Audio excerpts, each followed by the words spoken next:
अस्सलाम वालेकुम सर। ये देखे यहाँ पे ये स्टूडेंट्स खड़े हैं सारे। हमसे सुबह लीव रिसेप्शन पे सब स्टूडेंट को रिसीव कर लिया गया। एम्बेसडर उसने रिसीव करके बस में बैठाया। ये आप देख सकते हैं, यहाँ पे हमारी बहनें भी हमारे साथ है, सारे खड़े हैं इधर। बहुत ज्यादा ठंड है। उसने पाकिस्तान जिंदाबाद के नारे लगवाए और फिर उसके बाद बस में बैठा के कुछ दूर ले जाके हमें उतार दिया। अभी हम 8-9 घंटे से यहाँ पे पैदल चल रहे। 60-65 किलोमीटर के बाद हमें अब वहाँ से दूसरे स्टूडेंट्स बता रहे कि बॉर्डर पे हमें नहीं जाने दे रहे।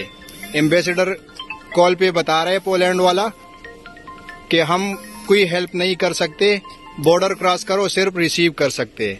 तो बराए मेहरबानी इस बारे में कुछ करिए, हमारी कोई हेल्प नहीं हो रही।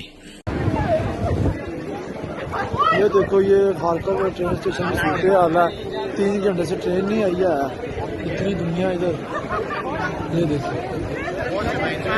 और ऊपर से देखें ये शेलिंग भी हो रही है, बहुत ज्यादा आवाज आ रही है।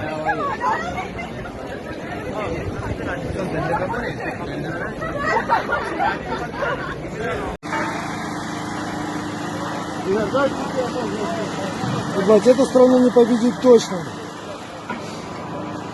Сука.